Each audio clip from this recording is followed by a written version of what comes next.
el examen es directamente en el horario establecido, ¿verdad? Del curso. Por favor, es el examen final, no hay repetición, no me sirvió el sistema, no hay nada, ¿verdad? Tienen que tener a la mano el manual en el cual les da la información directamente de cómo es que ustedes lo necesitan.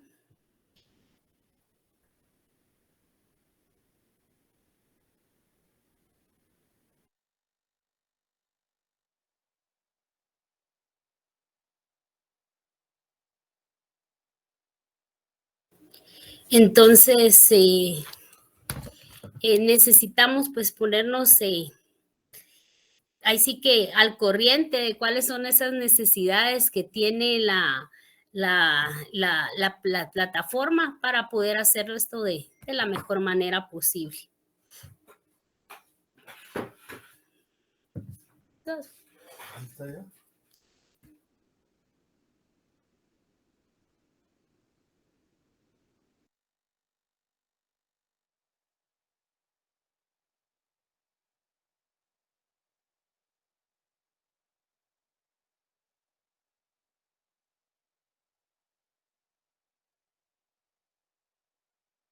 Entonces, compañeros, vamos a iniciar. Sí, Raúl, ¿cómo estás? ¿Puedes opinar? Buenas, licenciada, disculpe, fíjese que no logré oír la mayor parte porque cabal había pasado una pequeña emergencia aquí, no sé qué es lo que había dicho desde el principio, en serio, disculpe la molestia. Pues primero les consulté que cómo iban con su preparación para, perdón, aquí están haciendo mucho ruido, perdón. Les había indicado de que ya ahorita pues ya esta es la última clase que tenemos regular en el curso, que cómo se sentían ya para finalizar, cómo se sienten para finalizar ahorita el examen final. Sabemos que ahorita en el examen final entra esta tercera unidad completa. La tercera unidad incluye los modos de producción precapitalista, que es el modo de producción de la comunidad primitiva, el modo de la producción esclavista, el modo de producción feudal. También entra la llamada acumulación originaria de capital, que fue el tema anterior de la clase pasada. Y por último entra el tema de hoy, que es el imperialismo como la fase superior del capitalismo. Entonces entra el contenido del examen final, es justamente la tercera unidad que se encuentra en el programa del curso. La ponderación del examen final es de 30 puntos y es pues necesario que ahí sí que entremos con todo porque es el parcial que tiene mayor ponderación. Ustedes han venido con dos parciales, uno de 20 y otro de 25 puntos y este va a tener 30 puntos. Entonces es un parcial, es un examen final que tiene una ponderación alta. Ya ahorita están cargadas todas sus notas. Si alguien tuvo problema con su nota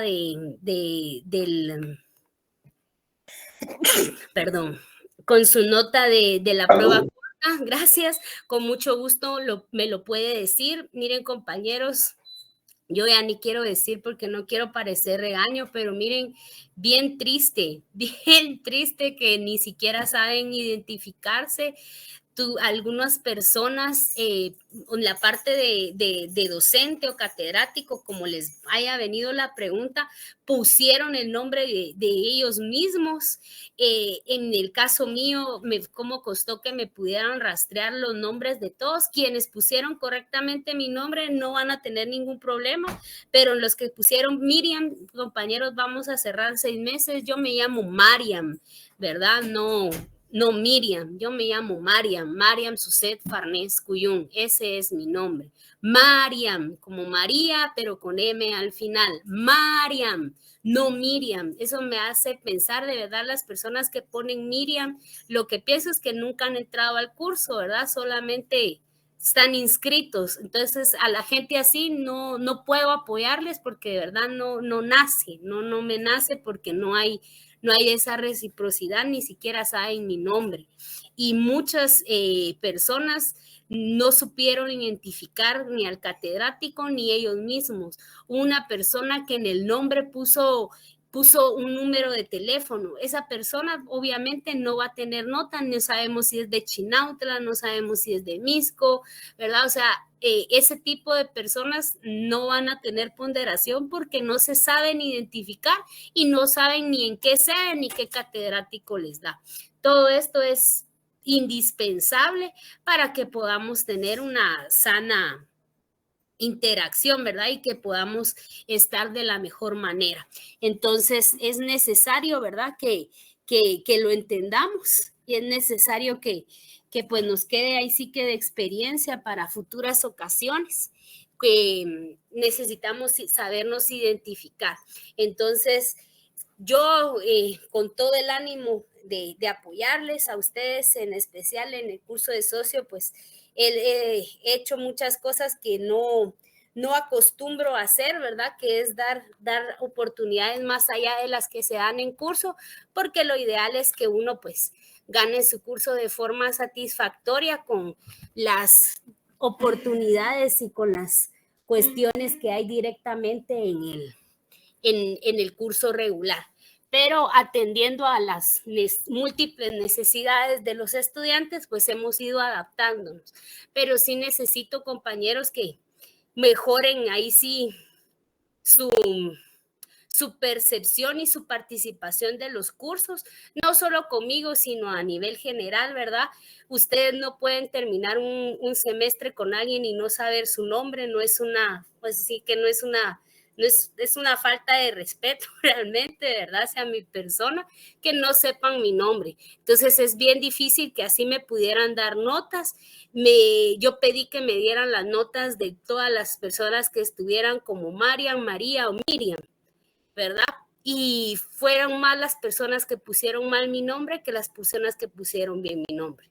Al final me dieron una base de datos de las personas que lograron identificar, entonces sí puede ser que a alguno no le haya salido nota porque no se identificó bien. Entonces, con todo gusto, ahí sí que no solo, sino que todavía, pero con todo el gusto, si alguien se identifica conmigo y me pues me comenta, ¿verdad? De que tuvo este inconveniente, yo, como les digo, con todo gusto, puedo tratar de ver si rastreo sus notas. No garantizo porque no es algo que, si no está ahí su nota es porque no llegó a mí, ¿verdad? Entonces la tengo que solicitar al coordinador de curso porque ese formulario no lo elaboramos nosotros, sino que lo elaboró el coordinador de curso directamente.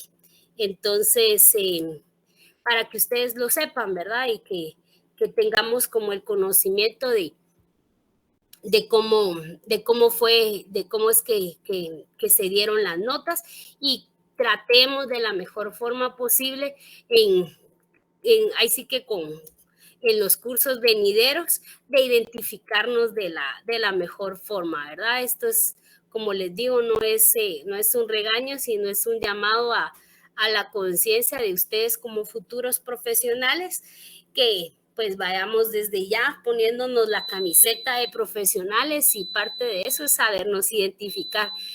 Fue hasta con mi día del grupo, les digo, de titulares de socio, el alumno que puso un número de teléfono en su nombre. Entonces ahí mismo decidieron que o el coordinador no se va a poner a averiguar de quién es ese número de teléfono, ¿verdad? Entonces, nosotros tampoco. Entonces esa persona, por no saberse identificar, perdió su nota, ¿verdad? Entonces, si alguien de ustedes tiene ese inconveniente, ahí sí que hable ahora o calle para siempre. Y hoy tiene que ser el día, porque mañana yo a las entre 8 y 10 de la mañana subo mis notas y no hay para más. Subo las notas, grabo, imprimo envío el informe. El informe tiene que quedar enviado el día de mañana, no es una cuestión mía, sino es una cuestión a nivel de todo el plan fin de semana, que mañana entregamos nuestras zonas finales. Después del día de mañana no podemos meter mano a la plataforma, no hay forma de que podamos hacer algo, o sea que, como les digo, se sale totalmente de mis manos, ¿verdad? Así que, por favor, vean sus zonas, vean que estén bien, si tienen algún problema, que no están cargados bien con sus datos, deberían de referirse directamente a la coordinadora de la sede de MISCO, la licenciada Ana Luisa Zulesio, quien seguramente y de la forma más amable les va a apoyar. Pero traten de resolver eso, como les digo, ya a partir de hoy, porque ya luego ya no va a ser posible. Entonces, no sé si alguien tiene alguna duda.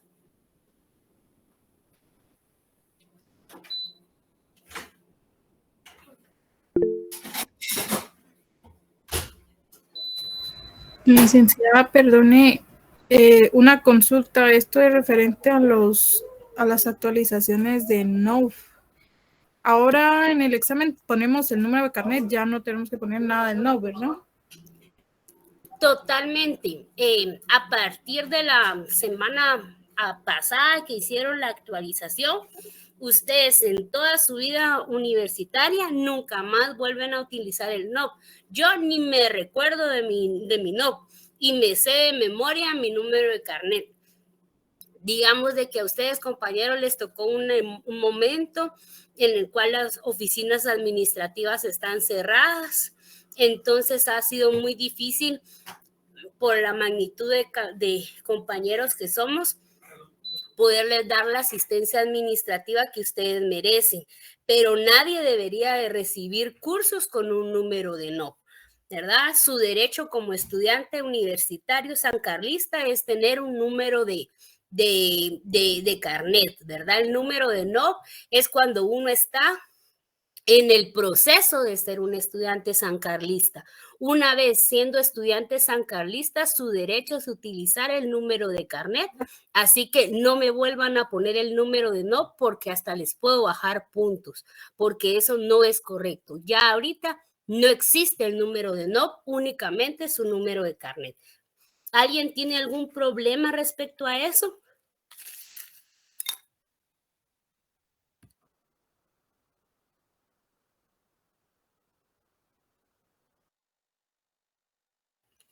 Todos tienen su número de carnet actualizado entonces, ¿verdad? Sí, licenciada. Perfecto. Perfecto, porque eso es súper importante ahorita para poder evaluarse. Entiendo también que las personas que no hayan logrado, no se les va a dar evaluación. Entonces, también lo tenemos que pensar.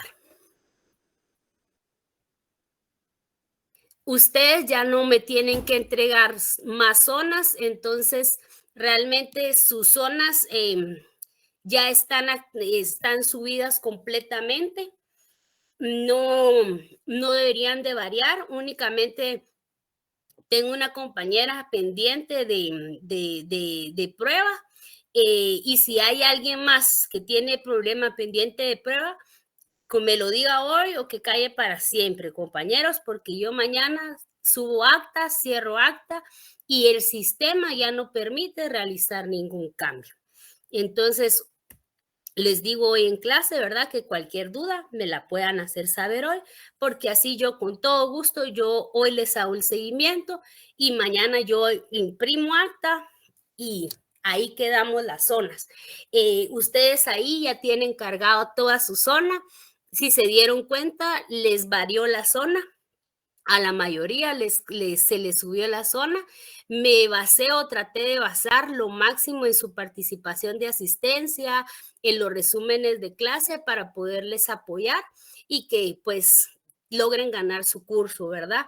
Pero sí les exhorto a que hagamos este último esfuerzo y lo hagamos bien, y la manera de hacerlo bien es poniendo pues de nosotros todo de nuestra parte.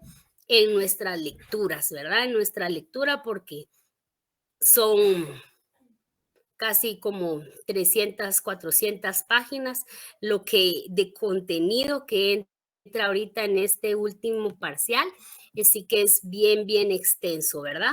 Sí, Leslie. Licta, buenos días. Sí, yo estaba viendo que es bien extenso, es bastante contenido. Sí, la verdad sí es bien extenso, es bastante contenido, pero es lo que es, ¿verdad? Y no podemos hacer absolutamente nada de cambio más que pues tratar de abordarlo, ¿verdad? Pero sí es un capítulo, es una tercera unidad larga. La superventaja que tenemos en esta unidad, o eso es lo que considero yo, es que si se dan cuenta todos los temas son totalmente relacionados a todo lo que vimos desde un inicio, ¿verdad? Fuimos acentuando de a poco hasta este tema. Por eso les consulto, ¿verdad? Si tienen alguna necesidad de un contenido extra, como les digo, es que ustedes se pongan de acuerdo con mucho gusto, pero si no, pues solo, ahí sí que yo hoy les voy a estar subiendo las presentaciones. Les debo desde los métodos de producción capitalistas, si mal no estoy. Ayer me estaba dando cuenta que no las había subido. Entonces les voy a subir desde los modos de producción precapitalistas, ¿verdad? Desde del modo de producción desde del modo de producción social primitiva, la esclavista, la feudal, luego la clase anterior a esta, que fue el capitalismo, y les subiré de una vez el de hoy, ¿verdad? Vamos a subir estas últimas 3 presentaciones. Son bastante resumidas. Si ustedes leyeron el libro, van a sentir un alivio porque traté de ir paso a paso con el libro. ¿Sí? Licenciada, solo una pregunta, solo corroborando. O sea, el examen nos va a venir bajo el examen final es la evaluación de las 3 unidades.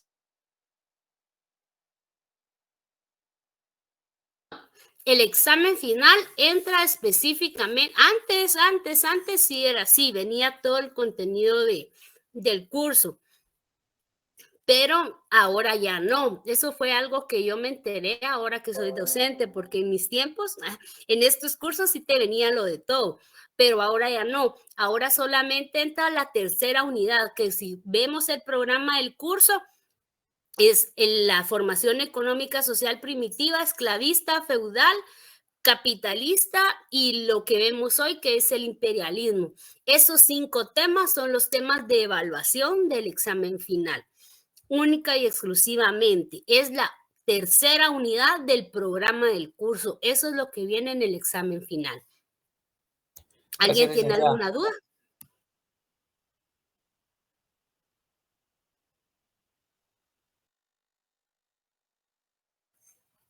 Sin dudas. ¿No? Licenciada, buenos días. Sería del capítulo 7 al 11, entonces. Espérame un segundito. Ahorita te digo. Sí, del capítulo, sí, porque nos quedamos en el sujeto, en el capítulo 6, en la 2, entramos al capítulo 7 con la comunidad primitiva, luego el capítulo 8, que es la producción esclavista, el capítulo 9, que es la producción feudal, el capítulo 10, que es capitalismo o llamada acumulación originaria, y este, que es el último capítulo, que también era el más largo, que es el capítulo del imperialismo, pero aunque es el más largo, es el más corto. Y aquí ya lo vimos todos ustedes, ya solamente es repite y repite las mismas circunstancias, pero yo creo que ya el razonamiento lo agarramos al inicio de las primeras unidades. Entonces vienen estos 5 capítulos, vienen completos, ¿verdad? Y hay que leerlos, también les voy a compartir, creo que ya les compartí, ¿verdad? La hoja de resumen del curso.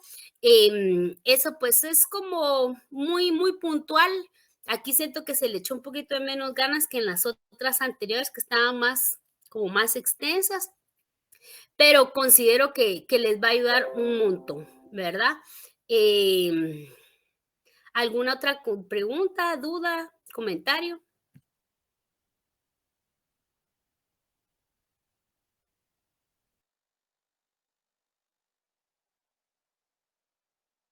No, licenciada, todo bien. Sí, gracias. Perdone una consultita. Estaba diciendo que había posibilidad de un repaso si nos organizamos. No sé si...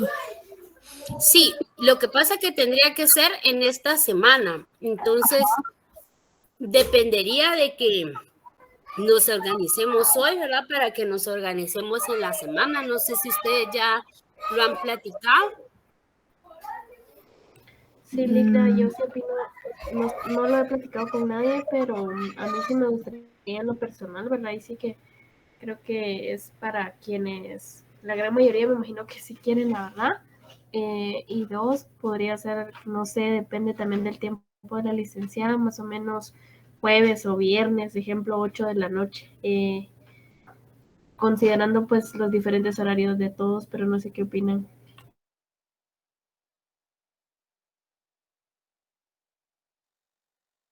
Opinen. Sí, Esther. Pues por mí estaría bien jueves, los demás no sé qué día opinan. Por mí sí también estaría bien el día jueves o viernes, pero depende del horario de la licenciada, no sé qué días tiene disponibles. Y Sí, si tiene disponibles viernes no creo prudente porque al otro día es el examen, entonces lo que menos, así como en el caso de Raúl, yo sé que él se duerme temprano, entonces no lo vamos a desvelar. Creo que el mejor día sería jueves. La última vez sí hicimos eso de la hora, si empezábamos a las 7 o empezábamos a las 8 y al final quedó a las 8. Creería que ese es un horario en el que todos o la mayoría ya están en casa y también pues más tarde es como hasta antipedagógico, ¿verdad? Porque ya uno ya está cansado y para tratar de esperar a la mayoría, si les parece bien, podríamos hacerlo el día jueves a las 8 de la noche. Creería que en este caso sería el único día posible, que sería jueves 4 de mayo. No sé si está bien. Por mí está bien, no sé qué dicen los demás compañeros. Está bien, licenciada. También, Disculpe, licenciada. no sé si más o menos presté atención, pero el viernes no es posible, ¿verdad? Como usted dijo. Lo que pasa que esa vez, por ejemplo, terminamos a las 10, ¿verdad? Entonces, pensando no desvelarnos al otro día, que yo, por ejemplo, ese día tengo los 2 parciales. Y aunque no estamos haciendo mucho, creen ustedes, bien, tenemos que estar monitoreando la estadística, tenemos que estar en contacto con los coordinadores, viendo si hay algún problema o fallo. Entonces, ese día, pues, tenemos que tener nuestra atención en el parcial, ¿verdad? Entonces, si gustan y les parece bien a todos, podemos dejarlo para Para el jueves. Para el jueves. Está bien, licenciada, no hay problema. Ok, entonces quedaremos para el jueves. Gracias, licenciada. Para servirles. Entonces, jueves a las 8 tenemos una cita. Lo ideal es que ya hayan leído y estudiado para ese momento porque el repaso se basa en nuestras dudas y en irlas aclarando, ¿verdad? Que tengamos obtener el mayor conocimiento, ahora sí, posible que podamos tener del curso, ¿verdad? Sin más preámbulo, creo que ahí estaríamos. Si alguien tiene alguna duda, comentario, observación, puede hacerla ahorita. Se recuerdan, por favor, revisar sus zonas hoy, nada que a las 10 de la noche, miren, licenciada, no. Hoy, ahorita saliendo del curso, se ponen a revisar zonas. Así si cualquier duda que tengan, como les digo, todavía estamos en el momento para hacer nuestras dudas y poder validar. Les voy a enseñar a mi bebé. Miren qué bonito. ¿Qué edad tiene la perrita o perrito? Es perrito, ya tiene 5 años, pero es el más chiquito. Solo que es el más consentido y lo va a sacar y va a tirar así por un lado y se vuelve a tirar. Entonces dicen Quiere que aprender, no dice. puedes contra él, únetele. Entonces mejor me le uní porque no me está dejando dar clase tranquila, hoy anda muy inquieto. Quiere aprender, licenciada. Sí quiere aprender. Pero miren, usted desde hace rato estaba haciéndole así que se baje y ya me di por vencida, dejó ya hasta aquí el tranquilo, ¿verdad? Pero quería compartirles a mi muchacho. Se llama Ori. Bueno, entonces hoy empezamos directamente con el imperialismo, el cual viene y sale de el capitalismo, como lo dice el mismo nombre del capítulo. El imperialismo es la fase superior del capitalismo, ¿verdad? Cuando el capitalismo ya se ha afianzado como un sistema globalizado en el mundo, se crean imperios, se crean volúmenes de producción más allá de la conciencia capitalista original, en la cual hay una fase superior del modo de producción, de las relaciones de dominación y de la brecha, sobre todo, es acentuar cada vez más la brecha de la desigualdad social y económica que se vive en el mundo, ¿verdad? Es por eso que el tema de hoy, por ejemplo, ve esos rasgos. ¿Sí, Jimena?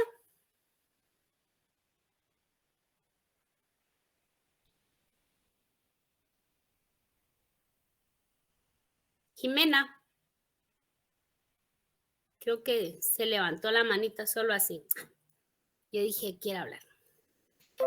Siempre pueden opinar. Recuérdense que estos cursos realmente son de 3 horas, pero lo que se debería de hacer es 1:30 de curso y 1:30 de compartir, ¿verdad? El conocimiento y hablar, porque nosotros más que la lectura la podemos agarrar ahí sí directamente desde el libro, pero los criterios y el afianzar nuestro conocimiento es a través de hablarlo, escuchar cómo lo decimos y a través de recibirlo, ¿verdad? Es una cuestión de comunicación, el proceso de la comunicación. Jimena, ¿no quieres hablar, segura?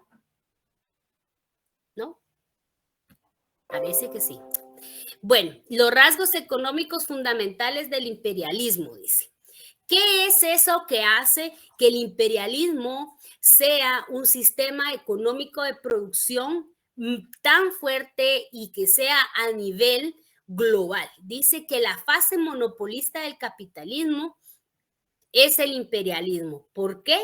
Porque el monopolio es esa característica indispensable que diferencia un capitalismo originario que un imperialismo acentuado. ¿Por qué? En el sistema de producción feudal vimos esa sobreproducción que obligó a una tercera gran división social del trabajo, en la cual interactúan los mercaderes, en la cual ya existe gente dedicada al comercio, la cual se queda con un excedente de la producción y ya se queda con ganancias sobre el trabajo que lleva cada producto. Pero vemos en el capitalismo cómo la acumulación originaria hace que las industrias se vayan afianzando a fin de poder permanecer su poderío económico frente a la sociedad.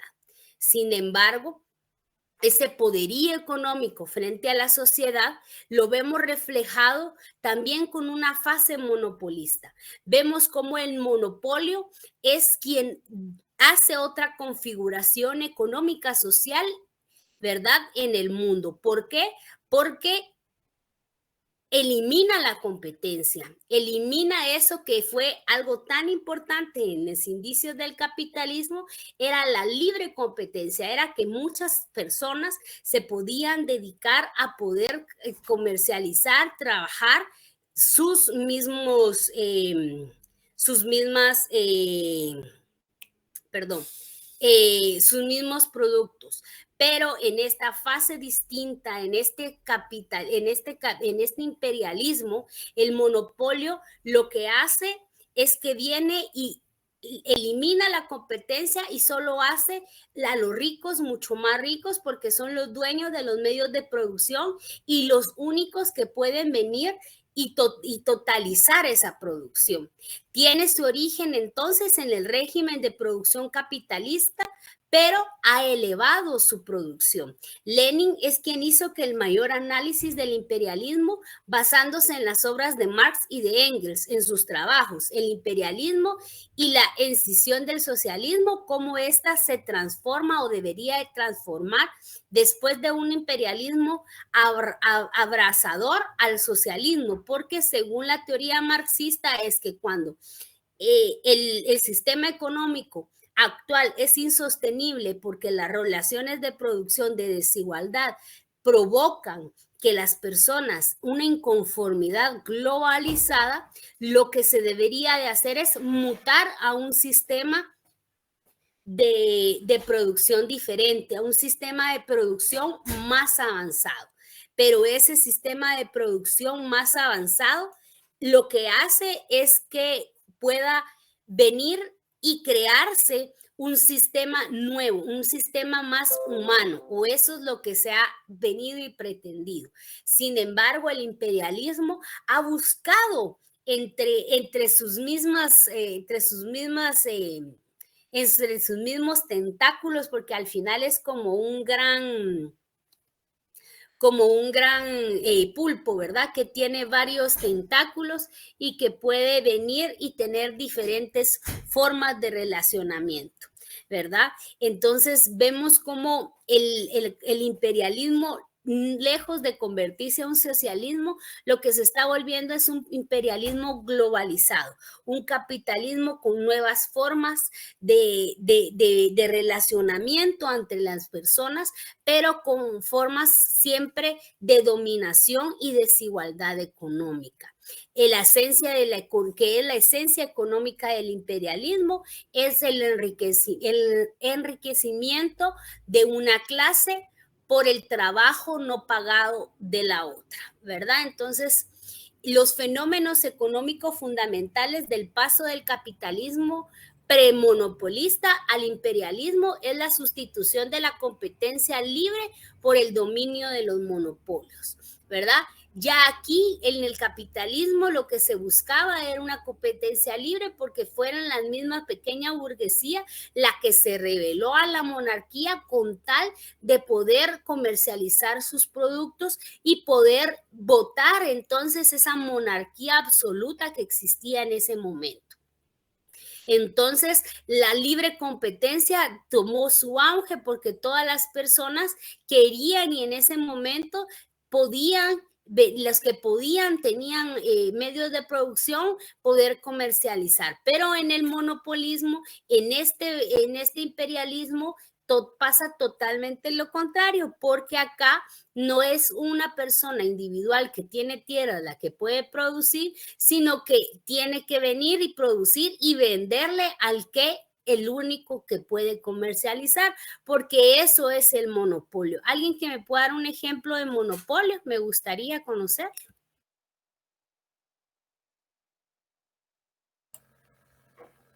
Cementos Progreso aquí en Guatemala, licenciada. ¿Podría ser? Totalmente, Cementos Progreso es una buena definición, ¿verdad? De lo que es un monopolio. Sabemos que hasta ahora, después de muchísimos años, entró otros cementos al país, ¿verdad? Pero que también es un una cuestión pues también bien arraigada, ¿verdad? El hecho de que Cementos Progreso no ha permitido que otros entren aquí, ¿verdad? Y eso lo que hace es que mantiene los precios, es quien pone los precios, mantiene condiciones laborales. Entonces el monopolio, el agua salvavidas ya no lo es, pero sí lo fue. Sí lo fue en algún momento. Hoy en día, de hecho, el imperialismo es tan desgarrador que muchas veces se ha tenido que modificar, ¿verdad? Antes aquí teníamos un monopolio hasta en el pollo frito, señores, hasta en el pollo frito. Imagínense algo así, ¿verdad? Ni siquiera podía entrar otro restaurante de comida que le viniera a hacer la competencia a Pollo Campero, ni siquiera Kentucky podía entrar, que digamos es otro gran monstruo en el mundo, pero acá no podía, porque nos han privado de esa libre competencia.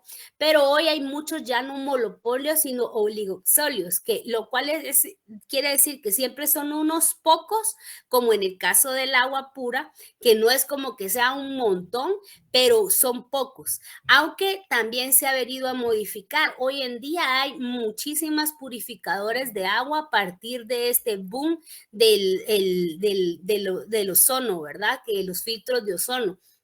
Muchas empresas se pusieron a hacer su inversión y hoy en día hasta vemos en colonias en las cuales llevas tu tambo y te lo refilea. En países subdesarrollados llevas tu tambo, solo lo pones, echas tu dinero y se llena el tambito y ya te vas con tu tambo de agua, ¿verdad? Entonces hay diferentes formas ahora de acceder a esa agua, pero no siempre fue así, ¿verdad? Antes solamente existía agua salvavidas. Entonces, cuando solamente existe un oferente y muchos demandantes, lo más preocupante, los ingenios del azúcar, por ejemplo, ¿verdad? Que hasta tienen diferente nombre, pero son del mismo señor y son de capital extranjero, ¿verdad? Eso es súper importante y también muy bueno traer la colación. Pero vemos eso, y por ejemplo, ellos arrendan las tierras, se las acaban y luego vienen y utilizan otras, ¿verdad? Y lo que nos van a dejar son desiertos inservibles de tierra porque los químicos que utilizan la caña para no poder, para que no agarre ningún tipo de, ¿cómo se llama esto? Ningún tipo de ay, se me fue. De plaga. Plaga, pero es que tiene un nombre eso, roña, algo así, creo que se llama la que les entra directamente a ellos, pero es una plaga, ¿verdad? No pueda, pero no, para que ellos tengan sus frutos en buen estado, lo que hacen es utilizar un químico tan fuerte que quema el suelo, ¿verdad? Entonces también ahí podríamos, si es algo que mata la tierra y la tierra nos da vida, cómo esas cosas que han recibido esas descargas de tóxicas, ¿verdad? De químicos, pueden hacernos a nosotros bien. Y ahí estamos nosotros, si yo sin azúcar no puedo vivir, dicen. No, hombre, si el azúcar nos está matando, no solamente a nivel territorial, sino también a nivel de nuestra salud. Y mi muchachito está de acuerdo con eso. Se mueve la colita ahí. Entonces, eso es lo que nosotros tenemos que pensar, ¿verdad? ¿Qué es lo que también nos están dando a nosotros? Y también, obviamente, a nosotros nos van a vender hasta con la cancioncita de Azúcar Cañarreal, ¿va? Ustedes que hasta no la sabemos. Pero es por eso, porque al final no nos van a decir, somos el monstruo que está acabando con tu país y estamos llevando otra vez a la esclavitud a tu gente. No nos los van a decir eso, ¿verdad, compañeros? Lo que nos tiene que decir es una canción que amena, algo que nos satisfaga, pero no nos van a decir el trasfondo, ¿verdad? De estas grandes industrias. Entonces, ¿cuál es lo mejor para esto? apoyar la economía de los productores locales, ¿verdad? Siempre estar a favor de la economía local. Si vemos a alguien que, por ejemplo, vende panela en vez de azúcar, poder buscar esas opciones, ¿verdad? Buscar esas opciones más orgánicas y que nos ayudan más, ¿verdad? Pero no seguir aportando con nuestro consumo a ese imperialismo que realmente ha botado la libre competencia, viene e instaura monopolios y al ser ellos los oferentes, los demandantes nos quedamos sin opción y entonces vemos precios altísimos, vemos situaciones que realmente nos sobrepasan como población, ¿verdad?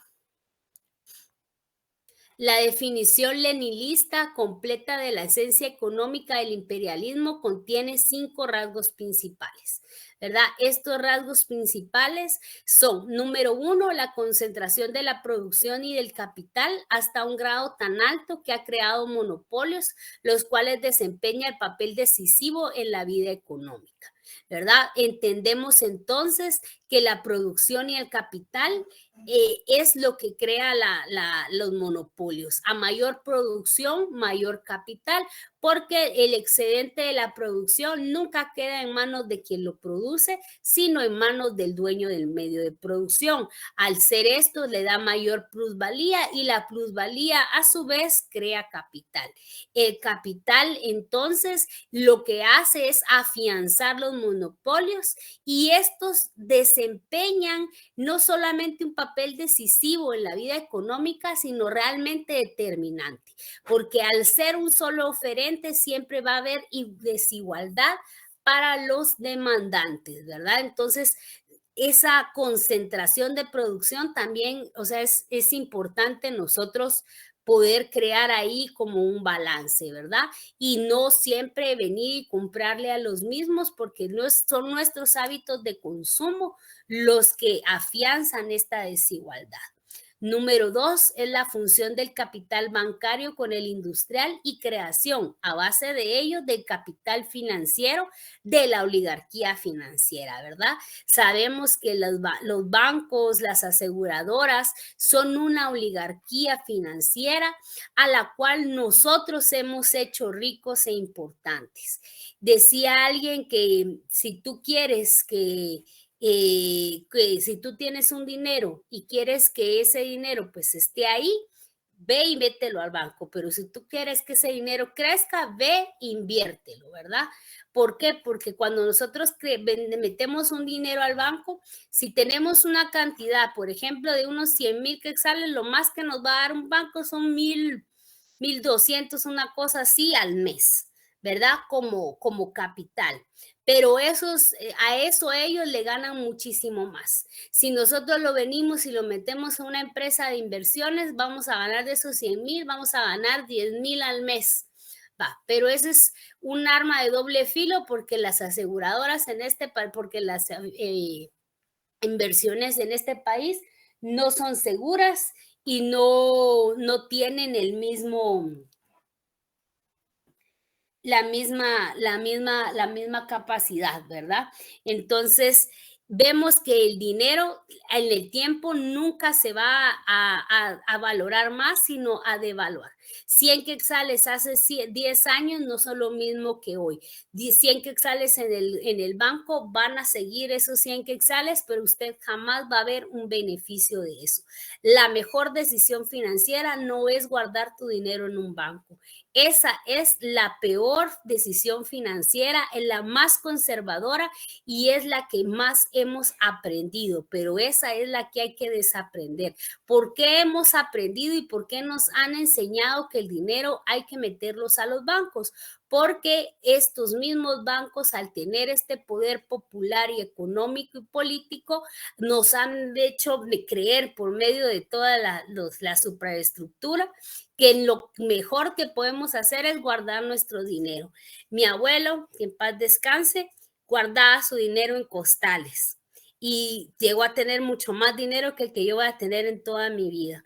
Y nunca los bancos lo vio hasta de su última etapa de su vida y fue cuando él ya estaba cansado de poder invertir su dinero, pero mientras él fue joven y productivo, su dinero lo tenía él en sus manos y él era el que le daba vuelta a ese dinero. Entonces, aprendemos o vemos que antes los abuelos, las abuelas tenían otras formas para preservar el dinero. No es lo mejor, no siempre es lo que la mayoría hace, y en los bancos lo que hacemos es hacerlos más ricos. Una de las cosas más mencionadas fue, por ejemplo, en España, que quiebra los bancos cuando la gente se pone de acuerdo en ir a sacar todos su dinero el mismo día. Si hoy todas las personas que tenemos cuenta, por ejemplo, en Barural, en Banco Industrial X o Y, vamos con la intención de sacar nuestro dinero, ¿qué creen que pasaría en el banco? ¿Alguien que me pueda decir? Se puede decir que entran en una crisis donde ya no puedan cancelarle a todas las personas, porque, o sea, en mi pensamiento, no sé si realmente así será, Lick, que los bancos, o sea, conforme van entrando el dinero, creo que le dan vuelta, o sea, hacen préstamos, financian otras cosas. Entonces creo que si todos nos pusiéramos de acuerdo para sacar el dinero, no abarcaría o ya no alcanzaría para todos, solo así que los que más se avivan.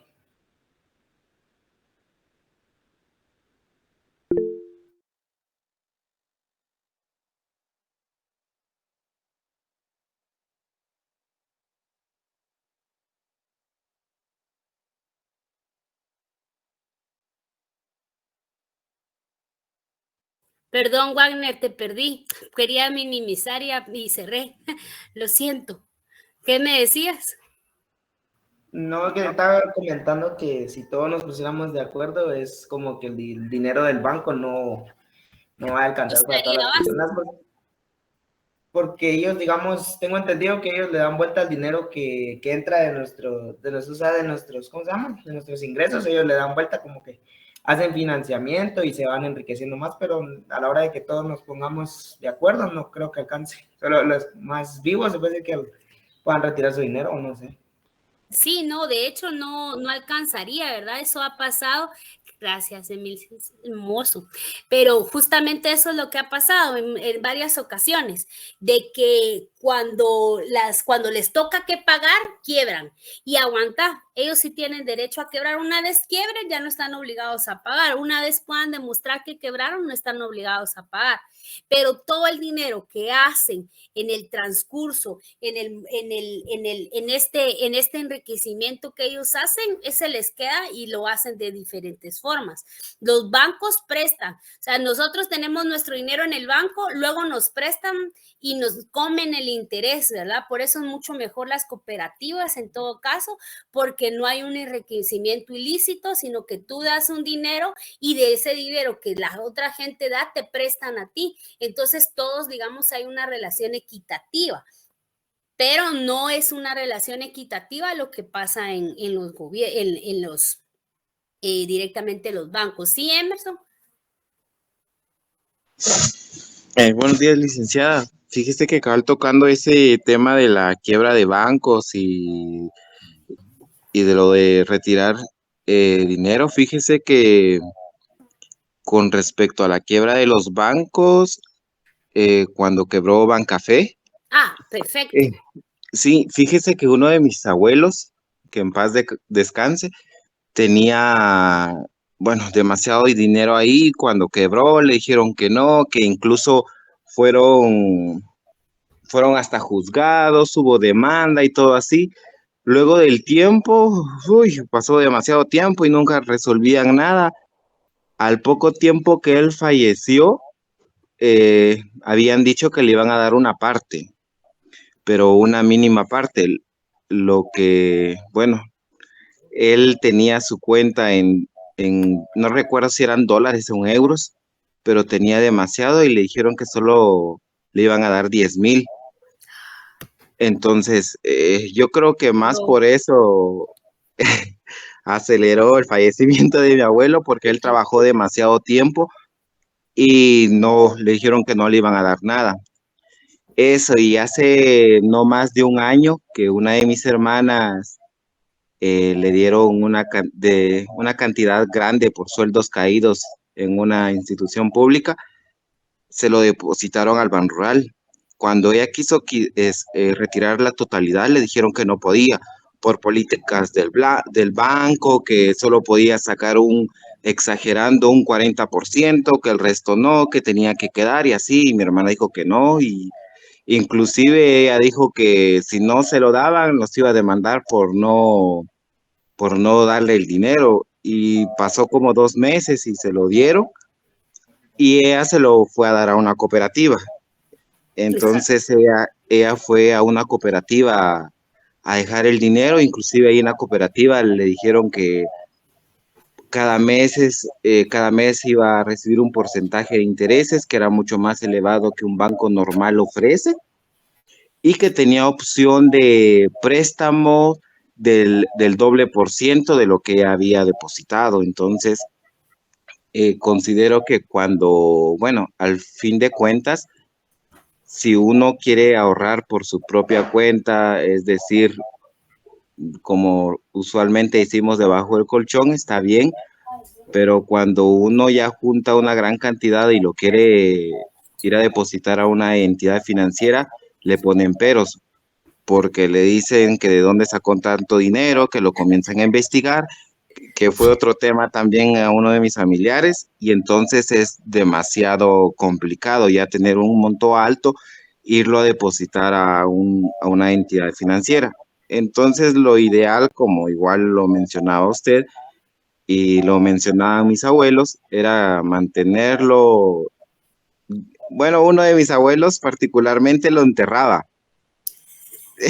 Él enterraba su dinero y ahí él nos decía eso: cuando ustedes tengan demasiado dinero, entiérrenlo y ahí, eso no se los van a robar ni nada, dijo, ahí no le va a pasar nada al dinero. Y entonces, pues usualmente nosotros no podemos hacer lo mismo, porque al menos creo que a la mayoría nos depositan en una entidad bancaria y de ahí le estamos dando vuelta al dinero. Entonces, lo poco que nosotros ahorramos, pues igual lo depositamos a una cuenta, o ya sea que lo tengamos por aparte, pero igual de las dos maneras es un tanto complicada, licenciado. Totalmente, fíjate que ahí diste muy, muy buenos ejemplos, el de Bancafé, personas se quitaron la vida, o sea, a muchos, como a tu abuelo que en paz descanse, los llevaron a la muerte, y otros que se tiraron un balazo en la cabeza, porque imagínense trabajar toda tu vida, estar en la última etapa de tu vida, en la cual lo que una persona desea es estar tranquilo a ustedes, o sea, no necesitamos lujos, pero por lo menos tener lo mínimo necesario para no pedirle a nadie, ¿verdad? No ser carga económica para nadie, sino que poder nosotras y nosotros valernos. Perdón, que ahorita se va a poner fuerte lo de los perritos, que cabal está pasando gente. Entonces, para poder venir y nosotros valernos de sí mismos, y que en ese momento se nos quite. ¿Y qué pasó? Se declararon en quiebra. Ahí andan los dueños de Bancafé y no le deben nada a nadie, ¿verdad? Eso es triste. En el caso, como tú dices, de lo de Banrural, a mí, yo también me ha pasado, y no solo con Banrural, sino hasta con el industrial. Fui administradora financiera un tiempo en una organización, y en 3 ocasiones recibimos un proyecto grande de la Unión Europea, y cuando nos mandaban el dinero, no nos lo daban. Y aunque el dinero les había entrado a ellos, no lo liberaban al tercer día, al quinto día, y era lo mismo que decía Emerson, es que por políticas no se puede dar todo.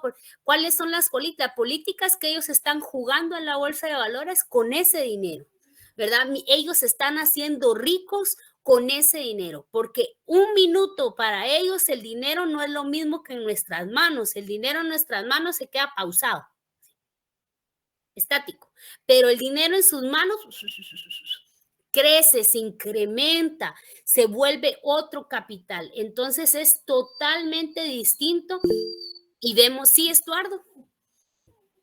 Licenciada, con respecto a la inversión, tiene mucha razón, porque, por ejemplo, mi bisabuelo, mi papá nos cuenta que él tenía dos vacas. Entonces, él vendía leche y todo eso. pero llegó a tener como 80 por ahí. Y sí, o sea, llegó a tener demasiado dinero por eso, ¿verdad? Porque invertía su dinero, no lo metía en el banco, sino que le daba vuelta. Y por eso, por ejemplo, mi abuelo lo guardaba en los costales, no porque lo quisiera guardar para siempre, sino porque lo tenía a la mano cuando él necesitaba comprar algo, una casa, un terreno, porque eso se dedicó él, lo hacía, ¿verdad?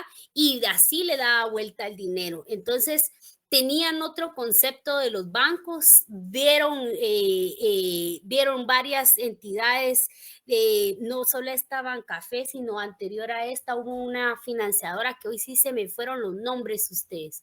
De ayer me dormí bien tarde, hoy me dormí bien tarde. Entonces, pero estas entidades bancarias que han estafado, entonces nuestras abuelas y nuestros abuelos tenían otro concepto de inversión. Y como les digo, no estoy diciendo que el que ellos tenían era la verdad absoluta y así tienen que hacerse. Hoy en día tal vez pues en los tiempos de ellos era diferente la delincuencia. Mi abuelo vivía en el Milagro, Dios mío, y andaba con dinero en los costales, ¿verdad? Pero así era.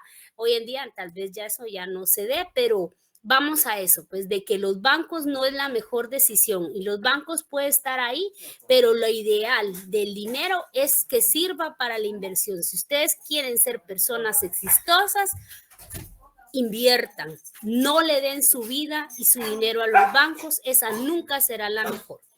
Tercer punto dice, la exportación de capital, a diferencia de la exportación de mercancías que adquiere trascendental significación.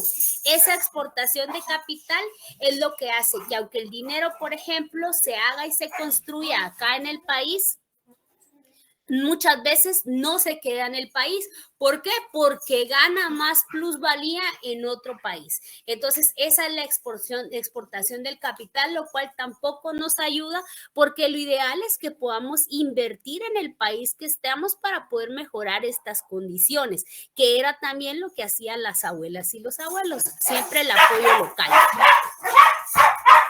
Perdón.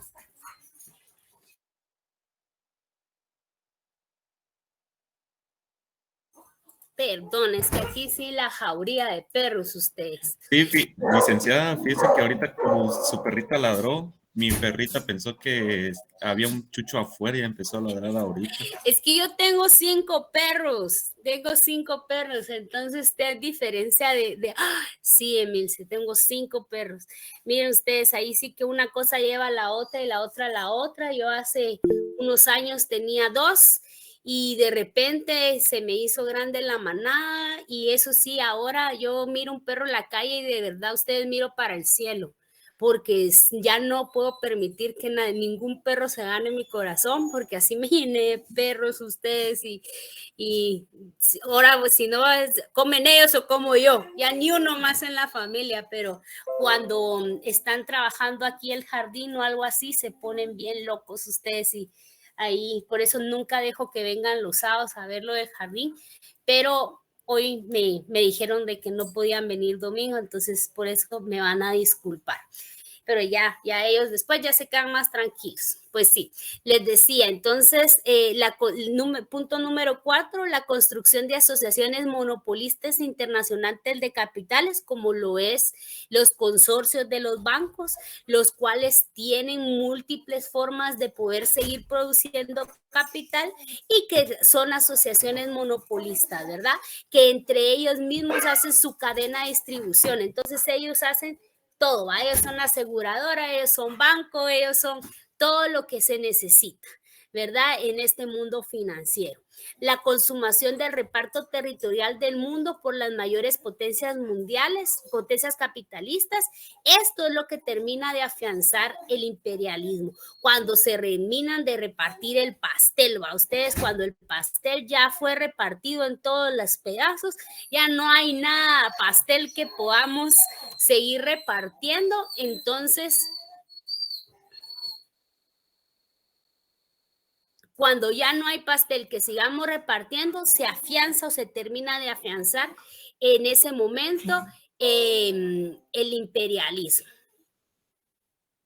Bueno, vemos entonces el desarrollo de las fuerzas productivas durante el periodo capitalismo a imperialismo, una concentración de producción y capital. Esa concentración de producción es la que permite que la mayor riqueza se quede en pocas manos. Veíamos en el libro, si alguien tuvo la oportunidad, y si no, ahorita que sí sacan la tarea ya de último, lo van a leer, cómo ha venido incrementando a través del tiempo el poderío económico. En el libro ponía muy buenos ejemplos, por ejemplo, General Motors, por ejemplo, la Ford, cómo han venido incrementando y haciéndose hasta en algún momento los totalitarios, ¿verdad? Por ejemplo, Star Oil, los cuales se han incrementado y haciéndose totalitarios en el modelo de producción, ¿verdad? Sin tener otro oferente que les pueda, o competencia que les pueda venir y contrarrestar. La crisis económica de la superproducción en 1873, cuando se crea una superproducción, entonces es necesaria para esa superproducción afianzar el imperialismo, el cual va a venir y va a poder distribuir esa superproducción, porque no podemos tener una superproducción si no tenemos una supercadena de distribución. Y la transformación del capitalismo de libre competencia al imperialismo es en el siglo XX, cuando este ya se había constituido definitivamente. Forma importante para constituirse el imperialismo es en el momento que se termina el reparto de las grandes extensiones de tierra y estas quedan en manos de las personas que ya tenían bienes económicos para poder crear estos medios de producción con la tierra. Surgen los monopolios como resultado natural de la concentración de la producción y del capital. Estos se desarrollan aceleradamente sobre la base de la libre competencia, ¿verdad? En un inicio se desarrollan así como una base de la libre competencia, pero más tarde no es la libre competencia la que se instaura, porque cuando hay un monopolio, una característica o algo distintivo es que no existe una libre competencia. Marx entonces descubre la ley de la concentración y centración del capital. ¿Qué es esto, compañeros? La concentración y la centralización del capital es lo que demuestra cómo la libre competencia y el capitalismo industrial conduce a un desplazamiento de estas pequeñas empresas, las cuales son originadas en la concentración de la producción, ¿verdad? Y en empresas mayores. También tenemos que entender que esta concentración y centración de capital lo que hizo históricamente es agudizar la brecha económica y de desigualdad social a nivel mundial. ¿Qué es esa brecha económica de desigualdad social a nivel mundial? Es la cual no permite que se pueda agudizar, o sea, minimizar las condiciones, y siempre nos ve en condiciones desiguales entre uno y otro. Vemos entonces los índices fundamentales de la concentración de la producción, los cuales consisten en y pueden considerarse cuatro.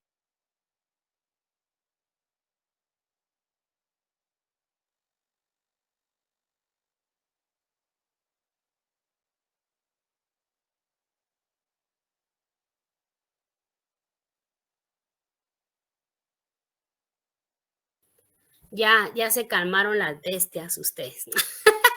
Perdón.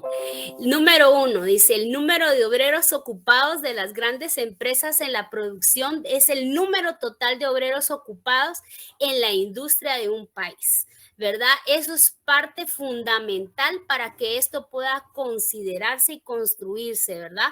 ¿Cuál es el número total de obreros que se ocupan en la producción? ¿Y cuál es el total de obreros que están ocupados en la industria del país? Si estos, por ejemplo, se recuerdan que al inicio de la acumulación originaria, las personas se quedaron sin empleo.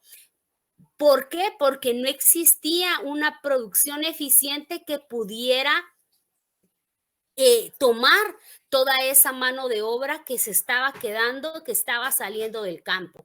En el imperialismo fue un poco distinto. Se llevó a gente a la pobreza para crear las condiciones que existieran un proletariado más amplio, porque en este caso lo que se necesitaba era un proletario más amplio.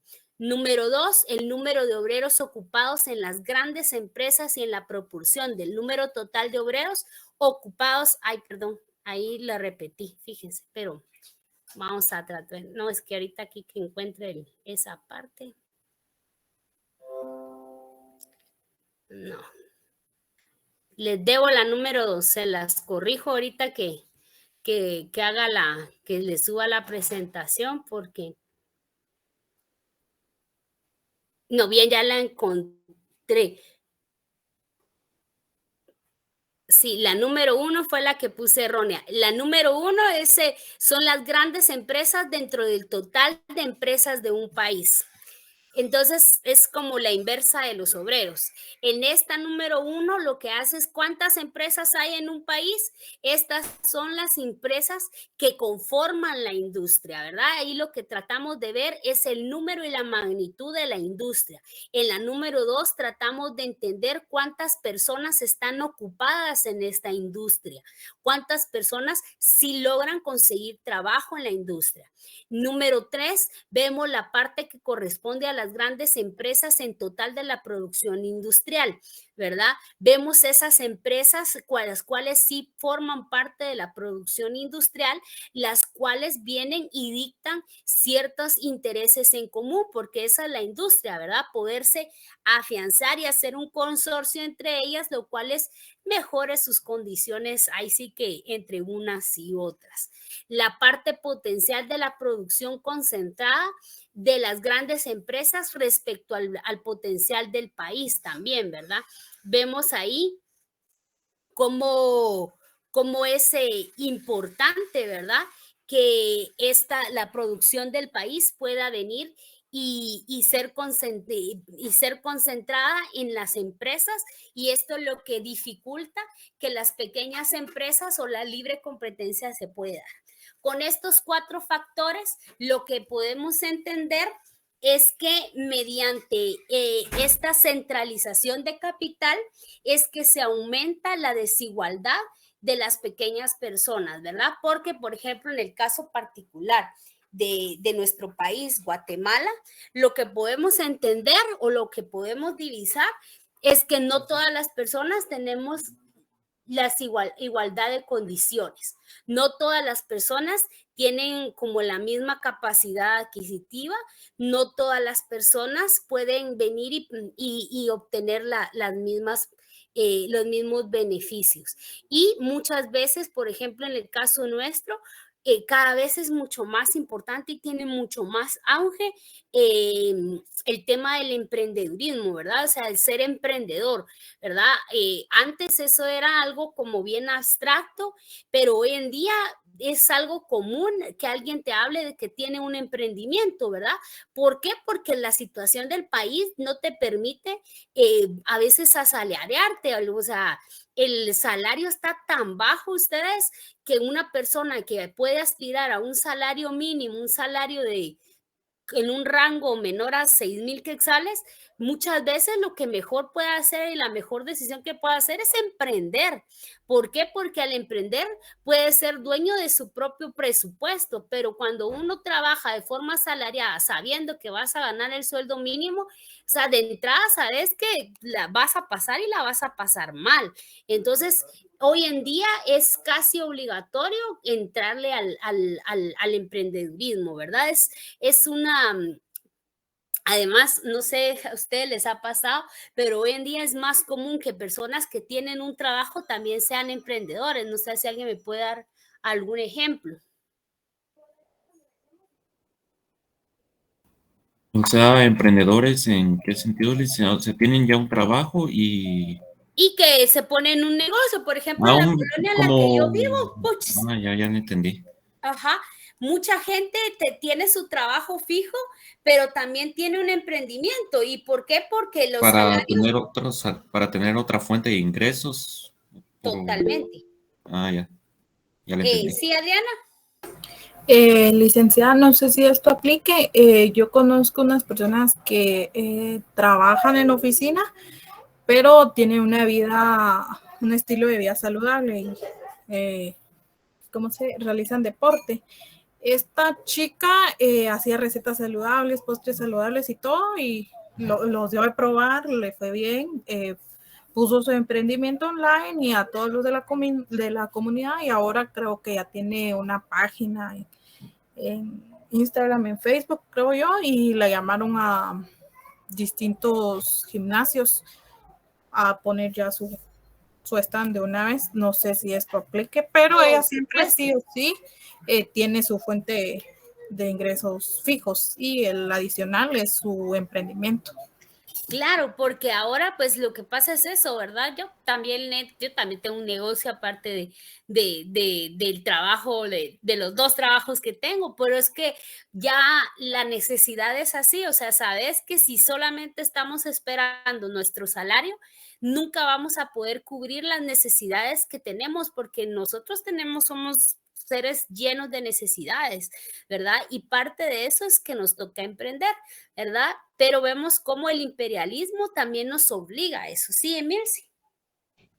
No sé si sería también así, licenciada, en mi caso, allá, por ejemplo, todos los artistas, pues sí, ya son graduados, son licenciados, son dentistas y todo, ¿verdad? Y tienen el otro lado artístico. Y hay otros artistas, pues, que son 100% que se dedican al arte, de eso viven.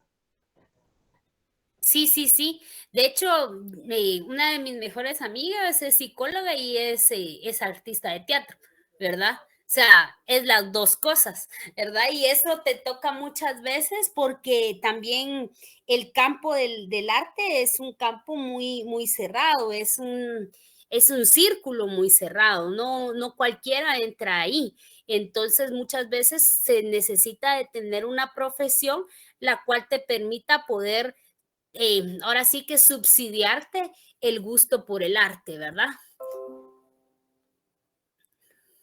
Cuando en otros países la gente vive de eso, a ustedes, pero no es el caso nuestro. Por ejemplo, el proceso de la monopolización. La monopolización ha venido y ha tenido un proceso y ha sido de forma paulatina, no fue así como, puff, como una revolución, ya estamos monopolizados, no, ¿verdad? Primero fue en la industria pesada, ¿verdad? A través de los motores y todo, eso de que lo hacía personas muy específicas, un capital enorme para poder tener esta industria y para poder crear este tipo de características. Luego la industria ligera, donde ya participó otro tipo de comercios. Luego por los transportes, ¿verdad? Con los ferrocarriles, los transportes, hoy en día todavía hay tipos de monopolización de transporte, ¿verdad? Por ejemplo, lo que de alguna forma han querido hacer en Guatemala, ¿verdad? Que primero que querían quitar las camionetas y que ya solamente hubiera transurbano. Cuando vemos un transurbano ineficiente, ¿cómo pretenden dejar en manos de unas personas el transporte, que es algo tan importante y tan vital, ¿verdad? Ustedes, aparte que vemos de que los precios aumentan, no es ni siquiera algo que sea consensuado, consultado, sino que un día usted se levanta, pasa su tarjeta y en vez de cobrarle antes 2 quetzales, ahora le cobra 5, ¿verdad? Sin preguntar, sin qué ni para qué. Luego vemos por la última parte de lo que es el comercio, ¿verdad? El cual también ha sufrido un proceso de monopolización y también ha acentuado ahí el poderío económico. Vemos una de las figuras más monstruosas de la edad moderna, que son los bancos y los seguros. No estoy satanizándolos, pero sí han sido definitivamente esa mano oscura del capitalismo que ha afianzado, ¿verdad? Y que no ha permitido un crecimiento real en las personas. Nos venden deudas, nos tienen endeudados de por vida con nuestro mismo dinero, ¿verdad? Los bancos y seguros han hecho especies de consorcios en las cuales monopolizan no solamente el dinero, sino que hacen de ellos toda su cadena para no necesitar de nadie más en este proceso de producción. Luego vemos lo que es la agricultura, la cual también ha sido monopolizada. Vemos, por ejemplo, en el caso de Guatemala, ¿verdad?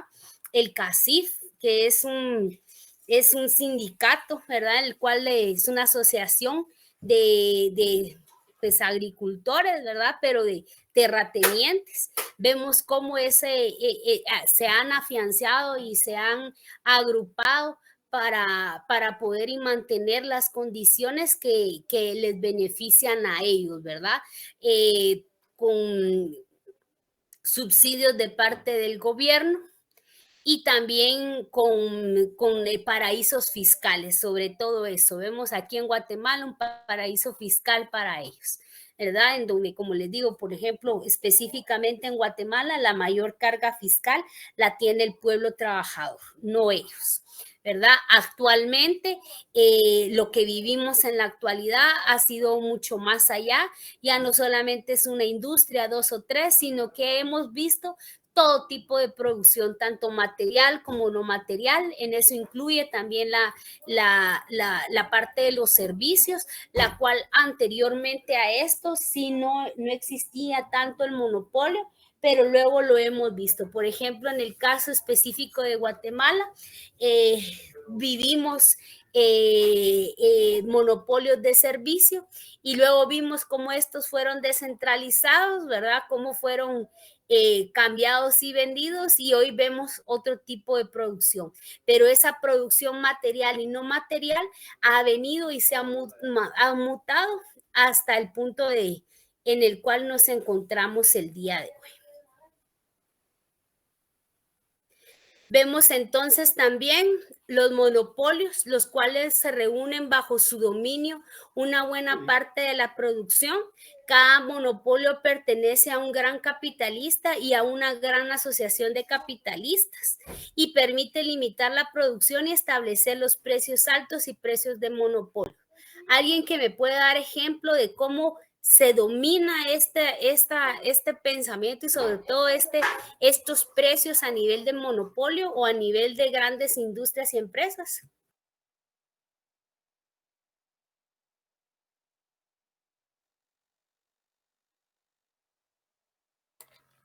La cervecería, licenciada.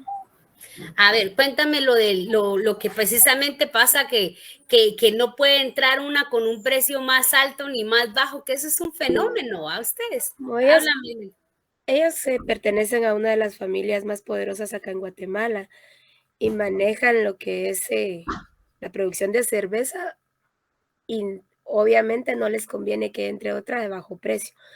Los que, bueno, yo no consumo, ¿verdad? Pero los que consumen este producto se dan cuenta que una cerveza Gallo es mucho más cara que otras más comunes, como la Brava y no sé qué otra por ahí. Una que otra, pero imagino que han tenido que pagarle a así la Ice, compañera. Gracias. Pero la Ice es también de ellos mismos. Pero sacaron como que siempre prácticamente ellos siguen manejando ese ingreso. Sí, por supuesto. Entonces, ahí sí que para las personas que no pueden pagarlas y para las personas que pueden pagar una Gallo original, definitivamente. Tienen su calidad de que la cerveza Gallo está como que una de las mejores a nivel internacional, pero aquí en Guatemala sí explotan la venta de ese producto y manejan esa distribución a su antojo, que no los pueden quitar ni decir ya no consumamos, que esa sería como que la fuerza del pueblo, decir ya no vamos a consumir ese producto hasta que le bajen precio, ¿verdad? Pero como nunca pasa, ellos siguen siempre dominando. Sí, totalmente. De hecho, lo que pasa con la Gallo es bien curioso, porque primero no dejaba que ninguna cervecería entrara. Y cuando entró, por ejemplo, hasta modificó, por ejemplo, la Brava tenía una forma de logo distinta y todo, ha modificado a los competidores, haciéndolos más amigables, digamos, homogenizando la producción, porque lo que quieren es tener productos similares. Y al final quedó esto como una cuestión de clase, como tú decías, si yo tengo para pagar la Gallo, compro la Gallo, y si no, me compro una Ice, que es de ellos mismos, pero hasta hicieron este subproducto más económico para la gente que ya no les estaba comprando. La gente que estaba comprando Sol, Brava y estas otras cervezas, dijeron, yo no voy a dejar ir a este mercado potencial. Entonces, en vez de dejar ir ese mercado potencial, hicieron ellos su propio subproducto, que es la Ice, como lo mismo que pasa con Pollo Campero. Al ver que Pío Lindo vino e hizo un pum, ellos mismos hicieron su pollo granjero, ¿verdad ustedes? Porque al final lo que se trata es de no perder nunca el poderío económico. ¿Sí, Estuardo? Licenciada, algo que estaba viendo yo la vez pasada en una clase que tuve de economía así adicional, es que a veces, digamos, por ejemplo, los supermercados se ponen de acuerdo para poner precios similares y eso es un delito, ¿verdad? Y les cobran una multa, pero eso ya es parte como que de esto, ¿verdad? Porque le suben el precio, pero le suben el precio todos para que no haya oferta y demanda, ¿verdad? O sea, claro, ellos estabilizan los precios y a quienes nos afectan a nosotros, ¿verdad? Porque los que no podemos decidir económicamente a quién darle, al final es a nosotros mismos, ¿verdad? Ellos son los que se quedan con la decisión total de la oferta y de la demanda, ¿verdad? ¿Algún otro ejemplo más ustedes? Es como les digo, las clases, más estas clases políticas, es aquí donde se crea el conocimiento, cuando todos damos diferentes puntos de vista. Sí, Emerson. Licenciada, fíjese que con respecto a lo de la cervecería, justamente cuando ingresó la Brava, al poco tiempo la cervecería sacó la Ice. Ajá, justo. Sí, entonces fíjese que yo hablaba con alguien que trabaja en la cervecería y eso nos contó que al momento de que la Brava, creo que es brasileña, si no estoy mal, la Brava, cuando vino esa empresa y vio vio la cervecería que les estaba llevando, bueno, gran parte de consumidores, sacaron la Ice.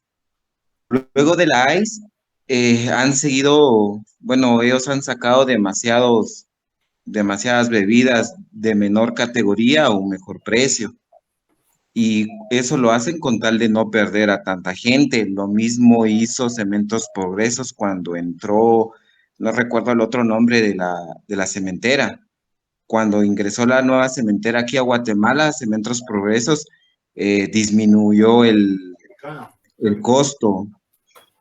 Y eso es lo que hacen regularmente esas grandes empresas. Cuando ven que alguna otra competencia, ya sea que saquen otro producto más económico de menor calidad, o ya sea que le disminuyan un poco el precio al producto de calidad. Totalmente, y eso es lo que hacen, ¿verdad? O lo sacan con otra presentación, por ejemplo, lo que hace Sullivan, que les compra a todos ellos, solo le pone un diferente empaque y la gente cree que por comprar Sully está comprando algo malo, pero es la misma calidad. Pero el nombre de la marca, ¿verdad? Lo que hacen ellos es envasar y vender el nombre de la marca. Y justamente la Ice sale con la Brava, porque la Brava se vino a comer a la Gallo, ustedes. Cuando entró la Brava, se comió a la Gallo. Entonces lo que ellos hicieron fue no querían bajar el precio de su gallo porque internacionalmente así está posicionado. Entonces lo que hicieron fue crear su subproducto, que es la Ice. La cementera es justamente Cemex y es lo que tú decías, ¿verdad? También eso y hace una contrademanda, ¿verdad? Vemos entonces cómo paulatinamente siempre se ha creado y diferenciado todas estas circunstancias para poder afianzar siempre los monopolios. ¿Sí, Emilce? Licenciada, y así en ferretería, por ejemplo, Novex. Ajá. Esta no, esa se da fuerte pues con EPA, porque como Novex sí me he dado cuenta que tiene precios súper altos y EPA pues un poquito más económico. ¿Será que también esto viene al caso, no?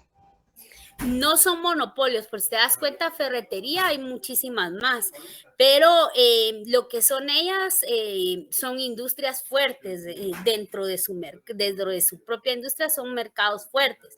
Por ejemplo, lo que tiene Novex de EPA es que venden diferente calidad o le venden a diferente sector, aunque algunas veces sea lo mismo.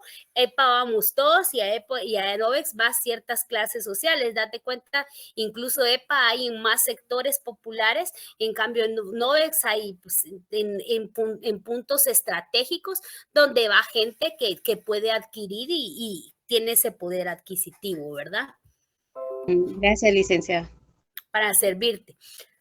Por ejemplo, vemos entonces las alianzas monopolistas que representan acuerdos temporales sobre esos precios, ¿verdad? Lo que acaba de hablar Emerson, lo que acaba de hablar los demás compañeros, que eso es importante, establecer esos precios, cómo se distribuyen las ganancias. Muchas veces hasta de eso se habla, la forma en que cada uno va a calcular su ganancia. ¿Para qué? Para que ninguno tenga mayor ganancia que otro, ¿verdad? Y lo que buscan es que entre ellos mismos no perder o no enriquecer más a uno que el otro. No son sólidas porque al final son de intereses económicos puntuales y tampoco suelen ser tan duraderas, a no ser que sea el CACIF, que ese sí ya duró, ¿verdad? Ese sí ellos llegaron para quedarse, ¿va ustedes? Sus formas principales de alianza monopolista son carteles, sindicatos, trusts y consorcios. Cada una. El cartel es una asociación capitalista basada en un acuerdo sobre la distribución de mercados, precios únicos, reparto de materias primas, condiciones de la mano de obra, lo cual es muy importante porque tampoco pueden permitir que la mano de obra se sienta por ejemplo, lo que pasa en los call centers, ¿va? Ustedes, de que todos tienen similares condiciones, porque si no, lograrían que concentrar la mano de obra en el que tiene mejores condiciones. Entonces, lo que hacen es equiparar salarios. Por ejemplo, si uno viene aquí y les paga los 16,000, 20,000 que en Estados Unidos se ganarían, hace quebrar a los demás. Entonces, tienen que igualar las condiciones de la mano de obra para que poder permitir que eso les siga dando ese ciclo económico. Sus ganancias y otras, porque al equiparar a la mano de obra se pueden quedar con mayor excedente de ese precio invisibilizado, de ese trabajo de mano de obra que no vemos, pero que existe, ¿verdad? Vemos también que cada integrante del cartel o la producción y la venta, ¿verdad? Cada uno se tiene que regir a todas las normas y características que se ven directamente en la producción y venta. Punto número 2, el sindicato. Este sindicato constituye, no estamos hablando de sindicatos laborales, sino estamos hablando de sindicatos industriales, los cuales también existen. Constituye una lanza capitalista en la venta de la producción, compra de materia prima, vender más caro y comprar más barato, y a diferencia de los carteles pierden su autonomía comercial, porque acá lo que se busca es poder agruparse para obtener beneficios similares, agruparse para poder comprar entre todos más caro y así poder todos obtener una ganancia al momento de la venta, ¿verdad? Vemos el trust es encabezado, dice, es un bien por una compañía especialmente constituida como holding company. La dirección que regula la producción determina las condiciones de venta y precios. En 1879 se fundó la Star Oil, primer trust petrolero del mundo, ¿verdad? Ahí empieza uno de los muchos que van haciendo venideros, en el cual pues también nos podemos dar cuenta cómo este tipo de alianzas crean no solo monopolios, sino supermagnates, ¿verdad? Hoy en día, o sea, sabemos que estos primeros consorcios, monopolios, carteles y sindicatos, así iniciaron y hoy en día son mega monstruos, ¿verdad? El Trust, por ejemplo, fue, como les digo, encabezado por la Holiday Company en una forma de monopolio desde Estados Unidos, empieza. Con el nombre de la patria de los Trusts, ¿verdad? Y fue un desarrollo bien peculiar y particular en el siglo XX. En 1879 fue fundada, ¿verdad?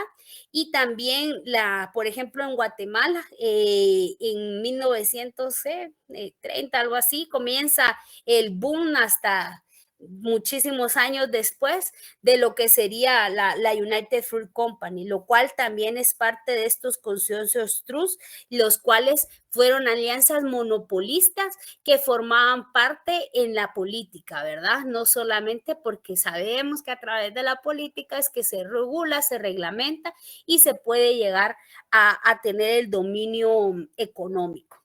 El consorcio entonces constituye un complejo de empresas tanto en la producción como en el comercio, de los bancos y las aseguradoras, los transportes que se encuentran bajo el control de un grupo financiero, ¿verdad? Entonces ya no solamente son grupos financieros, sino que tienen otro tipo de negocios que, como les digo, es esa cadena de distribución y conservan su distribución de dependencia productora, comercial, jurídica, que están ligados por la independencia financiera. Me van a dar un segundito, compañeros, que se me fue la luz, el internet. Voy a ver si, bueno, que creo que esta batería me dura 1 hora, pero quisiera no tener problemas. Denme un segundito.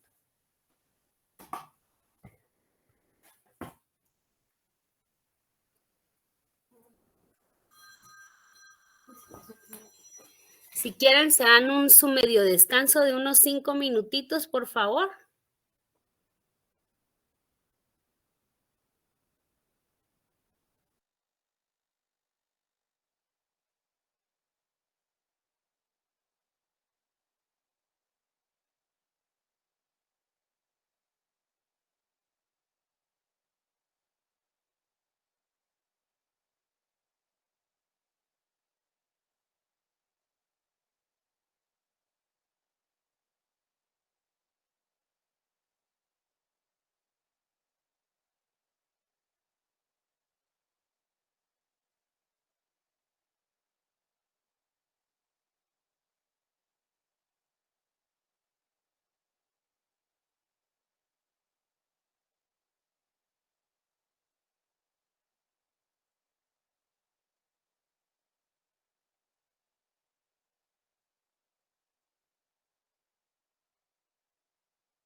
Bueno, compañeros, les quiero comentar que si en algún momento me voy, es porque ya dio toda su vida que podía dar el UPS y hoy no tengo mi plan B de compu. Entonces ya fui a revisar a los UPS de la casa y ninguno tiene más carga. Ustedes se nos fue de anoche la luz.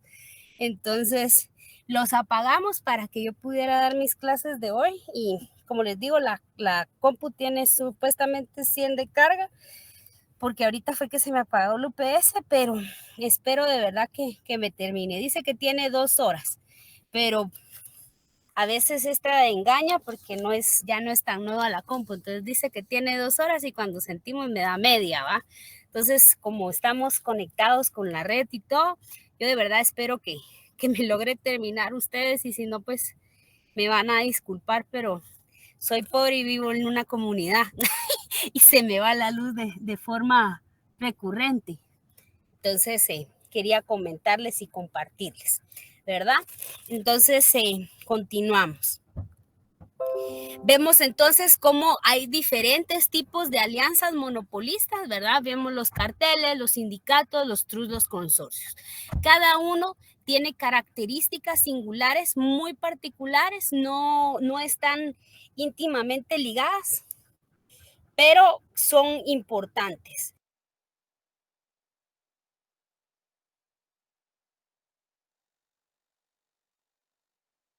Para ti. Bueno, entonces vemos que cada tipo de alianza monopolista, aunque se forma de diferentes formas, tiene diferentes características, siempre tiene un fin principal: poderse unir entre ellos y entre ellas para crear las mejores condiciones económicas para los mismos, ¿verdad? Y siempre tener en forma de desventaja a la clase trabajadora, que es al final la que siempre se ve afectada. ¿Alguna duda hasta aquí? ¿Intervención, comentario?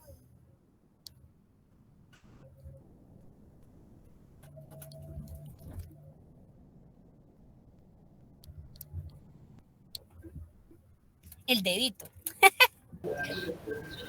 Vamos bien, licenciada, gracias. Qué bueno, gracias, Roberto. Bueno, vemos también que existe la ganancia monopolista, la cual se diferencia desde el punto de vista cuantitativo y cualitativo de la ganancia media del capitalismo industrial. Esta ganancia en la producción corresponde a un sistema de explotación de la burguesía por la clase obrera y de los pequeños productores. ¿Por qué es una ganancia? A través de la explotación. Porque la burguesía, para poder quedarse con la mayor parte de plusvalía y de capital, necesita necesariamente explotar a la clase obrera, necesita pagar un precio por debajo del valor de la producción, y a los pequeños productores como artesanos, comerciantes, tiene que venir y dar la menor parte de la ganancia para poder obtener así el capital. Recordemos que en el capitalismo el fin último no es el que las personas puedan obtener su mayor desarrollo económico, sino lo que se necesita es que la clase económicamente, digamos, establecida, siempre se quede en esa, y que la clase obrera siempre tenga condiciones mínimas en las cuales se pueda desarrollar. En la órbita de la producción, el obrero trata con el capitalista dos veces. El obrero, número uno, al vender su fuerza de trabajo como mercancía, y número dos, al comprar los medios de vida necesarios en el mercado de la producción. Entonces, muchas veces nosotros producimos y nosotros consumimos lo que producimos. Entonces tenemos un doble trabajo en la producción. Somos la órbita y somos quienes más interactúan en la producción, y cómo lo debemos de hacer de una manera consciente, desde un punto de vista ahí sí cuantitativo y cualitativo: cuánto me cuesta y qué es lo que esto necesito, y cuánto esto le hace bien o no a la misma producción, ¿verdad? Al mismo sistema económico en el que vivimos establecidos. Las fuentes de las altas ganancias de los monopolios son entonces la plusvalía y la parte del valor de la fuerza de trabajo aplicada por los obreros en las empresas del monopolio. Esto quiere decir que lo que hace la ganancia es ese trabajo que no es pagado a los trabajadores. Es lo que les explicaba en la clase anterior, ¿verdad? Ese plusproducto, el cual es el excedente de esa producción que nosotros brindamos en el proceso productivo, ¿verdad? Es ese producto que no se es pagado a las personas, porque únicamente se le da lo mínimo y ínfimamente necesario para vivir, pero no se le paga el total de su trabajo. Imagínense una empresa que pagara el total del trabajo. Existen, claro que existen, no en este país, pero sí existen en otros lugares donde se redistribuye la riqueza. Entonces las personas son trabajadores y son socias de esas empresas. Cuando se da un sistema así, es muchísimo más fácil porque tú eres socio, entonces tú no solamente trabajas por un salario, sino porque vas a obtener ganancia y regalías de eso. Pero en la producción capitalista mayoritaria no existe esa asociación con las empresas, sino que únicamente somos mano de obra y mano de obra mal pagada. Marx, por ejemplo, siempre dejó establecido que de lo único que somos dueños es de nuestra fuerza de trabajo. Y esta fuerza de trabajo es la cual nosotros vendemos al mejor postor. Por eso les decía la otra vez de que no se vale que una persona proletaria no esté en el lugar que desea estar, ¿verdad? Si nosotros tenemos dificultades en el trabajo en el que estamos, busquemos otro, que mal pagados estamos en cualquier lugar. Entonces no podemos venir y desligarnos de ese único derecho económico y social y político que hemos tenido a través del tiempo, que es poder nosotros vender nuestra fuerza de trabajo. Para nosotros poder vender nuestra fuerza de trabajo de la mejor forma, es necesario poder entender cuál es nuestro papel en la sociedad. Marx también dice que el precio del monopolio no puede destruir los límites que han sido establecidos por el valor de las mercancías, ¿verdad? Existen unos límites los cuales los mismos han sido impuestos en el sistema imperialista, y es el conjunto del valor y la plusvalía. El valor que creamos cuando trabajamos, el valor que creamos al interactuar el obrero con la fuerza de trabajo, ese valor algunas veces invisibilizado, pero que tiene una doble función, el valor de uso y el valor de cambio. El valor de uso, que es el valor que nosotros le damos a un objeto por el grado de utilización que le vamos a dar, y el valor de cambio, que es el precio preestablecido por la industria hacia el consumidor final. La plusvalía, que es ese excedente invisibilizado y capitalizado a los grandes imperialistas, ¿verdad? Es esa plusvalía que crea el trabajador, al cual no es remunerada. Lo que ganan los grandes monopolios, entonces lo pierden los trabajadores. Eso es una cuestión que tenemos que tener clara como la identidad de la clase obrera o de pequeños productores a la cual nosotras y nosotros, los estudiantes sancarlistas, pertenecemos, ¿verdad? Somos de una clase obrera o de pequeños productores, ¿verdad? Los grandes monopolios ganan a través de las pérdidas de tiempo, vida y trabajo que tienen la clase obrera, ¿verdad? Junto a los monopolios, entonces, se mantienen todos los países capitalistas. Existen formas de economía premonopolista y precapitalista, construida por la población mayormente campesina y de artesanos que subsisten, ¿verdad? Entendemos entonces que la gente en este país, por lo menos, muchas veces no vive de una forma holgada, sino que subsiste a través de las pocas beneficios o cualidades que pueda tener, ¿verdad? Y no logra obtener su máximo sistema de confort, ¿verdad?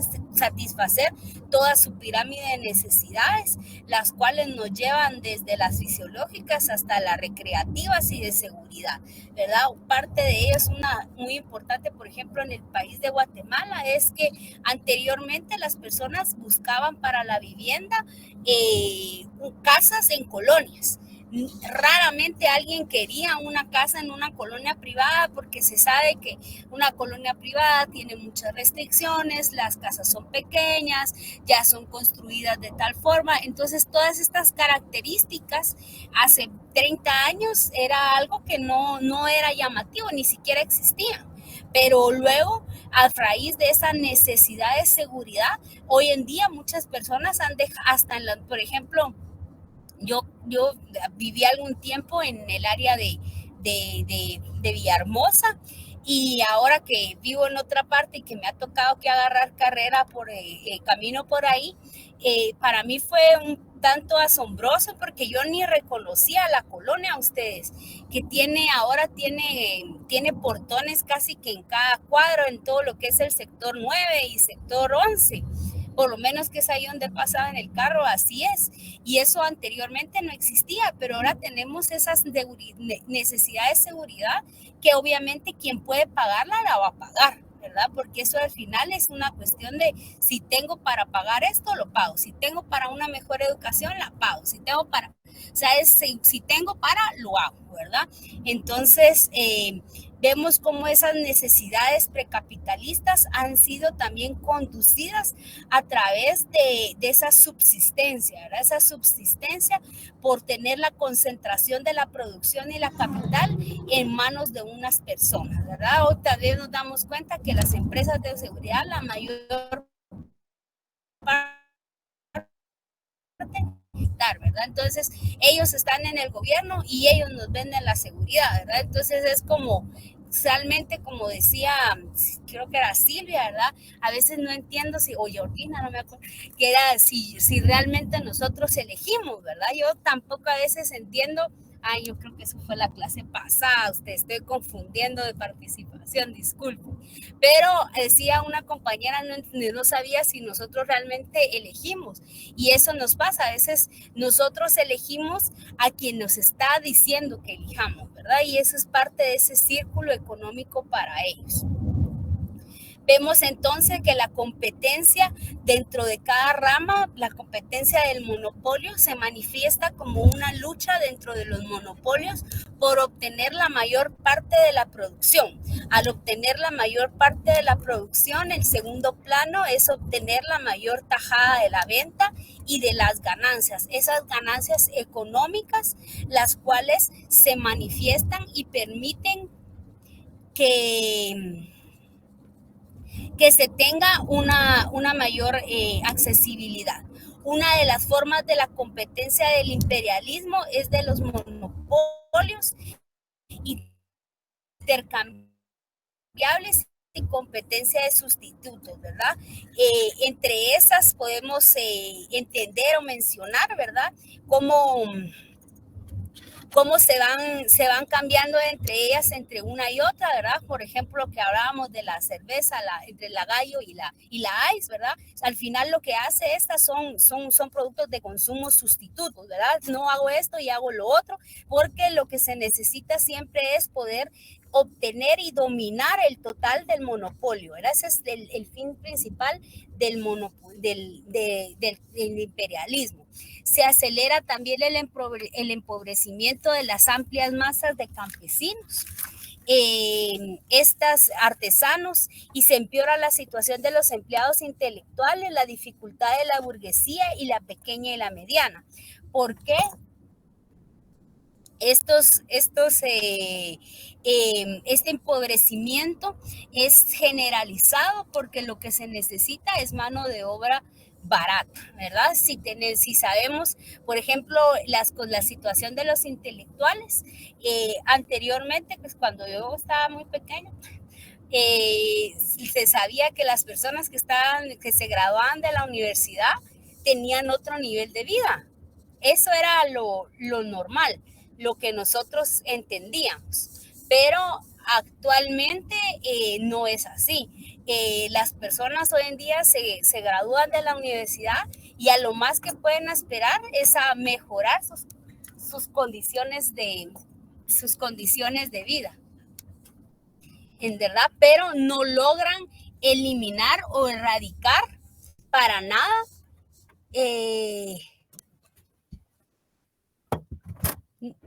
Permítame un segundito.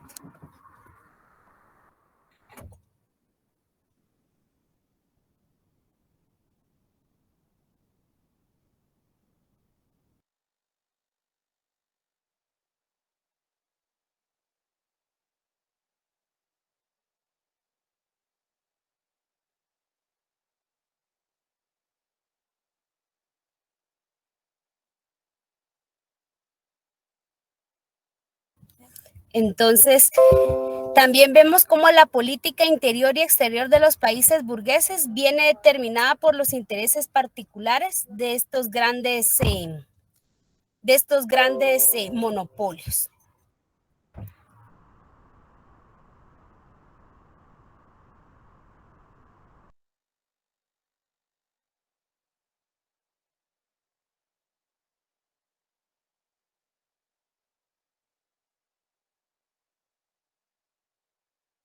Entonces, esa política de países burgueses, ¿verdad? Vienen particularmente a los grandes monopolios. La exportación de capital.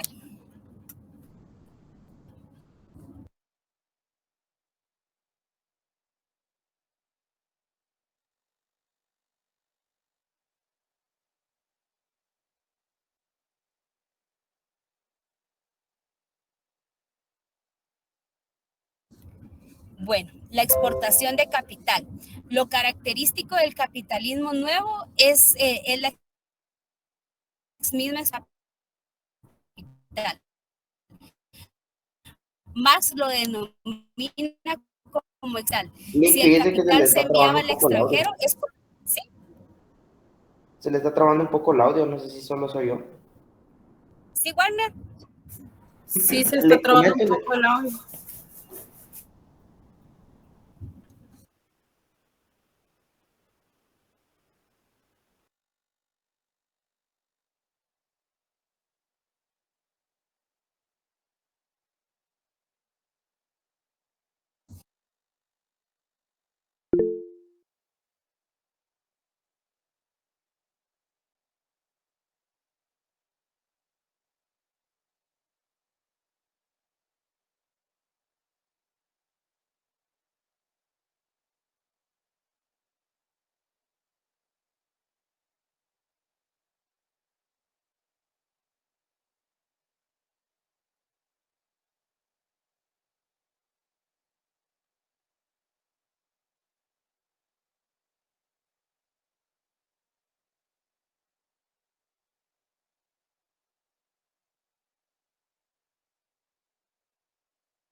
Espero que ahora sí me escuchan. ¿Me escuchan? Ahora sí, licenciada. Ay, perdón.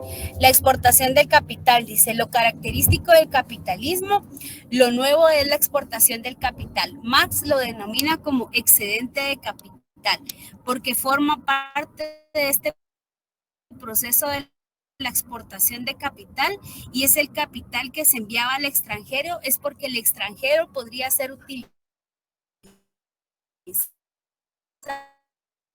como una mayor cuota de tener la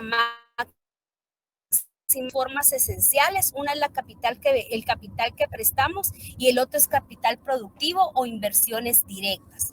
Ya no solamente existe una forma de capital, sino también existe la forma de préstamos o inversiones, que hoy en día es de lo más mencionado, por ejemplo, lo que es el mercado de valores.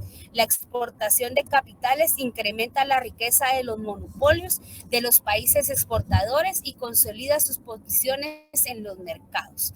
Antes de la Primera Guerra Mundial, los principales países exportadores de capital eran Inglaterra, Francia y Alemania, ¿verdad? Que eran quienes tenían el mayor fuerza productiva económica.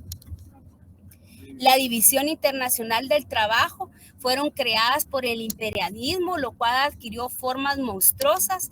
Los países industriales adelantados convierten a las naciones coloniales y dependientes del apéndice de agrarios y productores de materias primas por medio de la exportación de capital. Por ejemplo, África es un testimonio vivo, ¿verdad?, de lo que es la potencia imperialista y cómo éstas han retrasado el desarrollo para poder incrementar la fuerza productiva. Históricamente África siempre ha sido desprotegido, ¿verdad?, con tal de que se puedan seguir afianzando esta brecha de desigualdad y se tenga mano de obra siempre barata. Latinoamérica se ha entonces especializado estrictamente en las naciones subdesarrolladas, las coloca a merced de las fluctuaciones ocasionales de los precios. Por ejemplo, en el caso latinoamericano, vemos como, por ejemplo, Venezuela se dedica a lo que es el petróleo, en el caso de Guatemala el café, y lo que hace es de que especializa región. Cada región viene y la divide o la sectoriza para que las personas se especialicen y al momento de estar especializados, se logran que estos puedan mantener el control, porque cualquier fluctuación en el consumo o en los precios recae de manera directa para el país.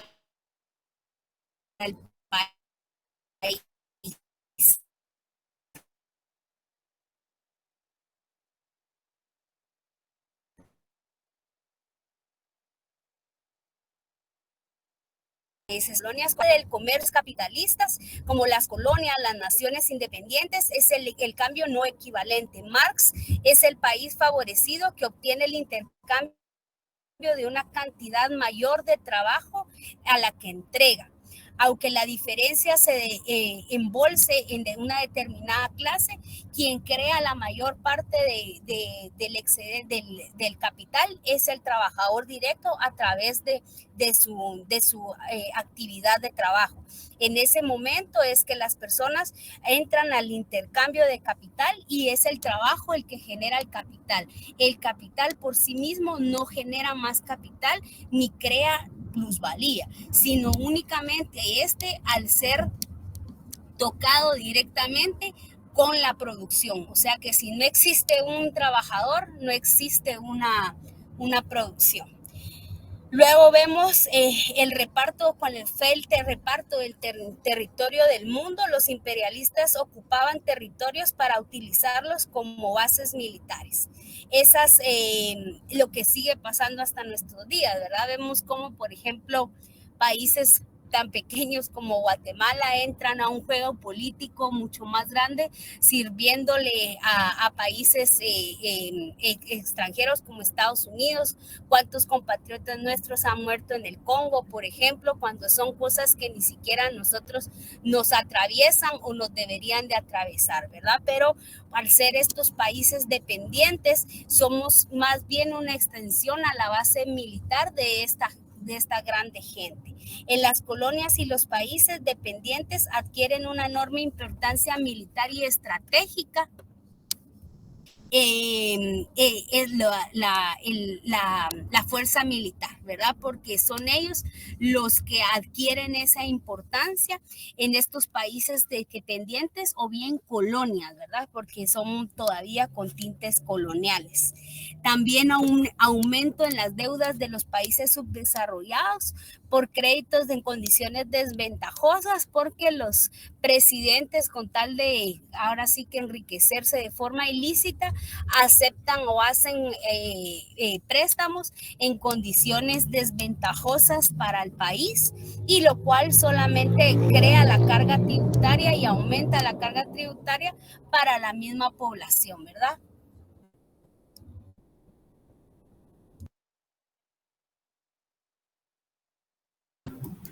Licenciada. Sí. Ana es como desconectó su micrófono. Sí, perdón, es que se me está trabando un poquito la señal. ¿Ibas a decir algo, Raúl? No, como pensé que se le fue la señal. Sí, eso fue, justamente. Pues sí, les decía, los monopolios entonces están interesados en enriquecerse con la exportación de la mano de obra de las colonias, reduciendo hasta el mínimo indispensable los desembolsos destinados a capital. El grueso de las fincas rurales a las colonias y los países dependientes pertenecen a los monopolios extranjeros y a los terratenientes y usureros nativos, ¿verdad? Entendemos entonces de que la mayor parte de la producción y la mayor parte de la tierra queda en manos de estos terratenientes o usureros nativos o bien extranjeros, monopolios extranjeros, pero no quedan directamente en la gran masa de la población del país. Sería interesante e importante que no solamente pues, se quedara en manos de uno, sino que fuera una cuestión más equitativa, pero la realidad pues, y la historia nos enseña que los países dependientes están en manos de monopolios extranjeros o terratenientes nativos, los cuales solamente agudizan esa brecha de desigualdad social y económica. Los pueblos de las colonias han comprendido que solo mediante una lucha tenaz contra el imperialismo podrán sacudirse el yugo de la colonia. Los contenidos económicos del capitalista monopolista del Estado se manifiesta principalmente en tres fenómenos. El número uno es el interés del capital monopolista, el Estado burgués, el cual somete su control a ciertas empresas como bancos o otras ramas de las industrias. El Estado burgués, el cual salvaguarda los mismos intereses de su misma clase, que aplica de algunos determinados métodos como regulación y control de la economía. O sea, son quienes hacen las leyes, quienes particularmente establecen sus formas de economía. Los pedidos de Estado que aseguran a los monopolios un vasto y